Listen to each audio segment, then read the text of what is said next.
వ్యవస్థాపన కొత్త సబ్స్టేషన్ హైదరాబాద్లోని సబ్స్టేషన్ తయారు చేయడం జరిగింది. ఈ యొక్క సబ్స్టేషన్ను నిర్మించడం వల్ల ఈ యొక్క సముద్ర తీర ప్రాంతంలో ఉన్నటువంటి కోడూరు, నాగాయలంక, అదే రకంగా ఇటువంటి అవనిగడ్డ ఈ ఏరియాలో ఉన్నటువంటి వినియోగదారులకు చాలా ఉపయోగకరంగా ఉంటుంది.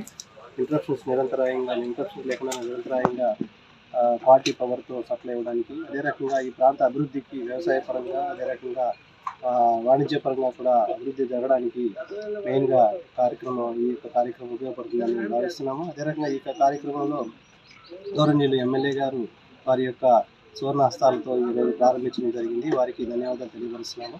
అదేవిధంగా ఈ సబ్స్టేషన్ యొక్క నిర్మాణంలో మెయిన్గా భాగం కల్పించినటువంటి ఈ లోకల్ ఏడీ గారు సుబ్రహ్మణ్యేశ్వర గారిని వారికి అభినందిస్తున్నాం. ఎందుకంటే ఎన్నో అవాంతరాలు లోకల్గా ఎదురైనా కూడా వారు దగ్గరుండి ఆ యొక్క సమస్యలను పరిష్కరించి ఎమ్మెల్యే గారి దృష్టిలో తీసుకొచ్చి ఎమ్మెల్యే గారి సహకారంతో, డిపార్ట్మెంట్ యొక్క సహకారంతో వారు ఈ యొక్క సబ్స్టేషన్ నిర్మాణము, అదే రకంగా ఈ ప్రాంత అభివృద్ధిలో ఎన్నో ఇంప్రూవ్మెంట్ వర్క్స్ కూడా వారి యొక్క ఆధ్వర్యంలో చేశారు. వారికి డిపార్ట్మెంట్ పరంగా కూడా అభినందిస్తున్నాం. అదేవిధంగా ఈ యొక్క ప్రాంత అభివృద్ధికి సహకరించినటువంటి మా ఉన్నతాధికారులకు కూడా మరొకసారి ధన్యవాదాలు తెలియపరుస్తూ, ఈ యొక్క సబ్స్టేషన్కి సాంకేతిక నిపుణులుగా భాగంగా ప్రొటెక్షన్ ఏడీ గారు, ట్రాన్స్ఫార్మర్స్ ఏడీ గారు, అదే రకంగా కన్స్ట్రక్షన్ వింగ్ వారికి కూడా ప్రత్యేకంగా ధన్యవాదాలు తెలియపరుచుకుంటూ, కోడూరు మండలంలో 2 సచివాలయాలు, వెల్నెస్ సెంటర్, అట్లాగే ఆర్బీకే, అలాగే గడప గడపలో మంజూరైన నిధులతో రోడ్లు వేసి, అట్లాగే రామకృష్ణపురంలో ఈరోజు ఈ సబ్స్టేషన్ ఇవన్నీ కూడా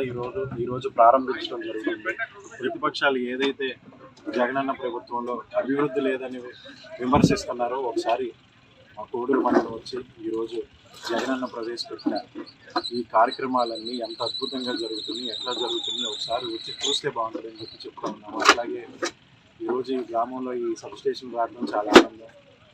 ఎంతో కాలంగా ఇక్కడ ఆక్వాకల్చర్ మీద డిపెండ్ అయ్యి చాలామంది జీవనం సాగిస్తూ ఉన్నారు. వాళ్ళందరికీ ఈరోజు ఈ ఆయిల్ మీద చెరువులను చేసుకోకుండా ఖర్చు తగ్గేలాగా కరెంట్ వచ్చింది. అలాగే ఈ తీర ప్రాంతంలో ఈ పొలాలు ఉన్న వాళ్ళకి లీజులు ఇవన్నీ పెరుగుతాయి. ఖచ్చితంగా రానున్న రోజుల్లో ఈ డిపార్ట్మెంట్ పవర్ డిపార్ట్మెంట్ మా డిఈ గారు అట్లాగే ఏడీ గారి సహకారంతో ఈరోజు ఈ కార్యక్రమం చేపట్టడం, వాళ్ళు ఈ ప్రాంత అభివృద్ధి కోసం కృషి చేయటం, రాబోయే కాలంలో కూడా మరింత మంచిగా చేయాలని చెప్పి ఆశిస్తూ ఈ అవకాశం ఇచ్చినందుకు అందరికీ ధన్యవాదాలు తెలియజేస్తున్నాను. మరిన్ని వీడియోస్ కోసం ఛానల్ ని సబ్స్క్రైబ్ చేయండి, లేటెస్ట్ అప్డేట్స్ కోసం వాట్సాప్ ఛానల్ ని ఫాలో చేయండి అండ్ లింక్ డిస్క్రిప్షన్ లో ఉంది.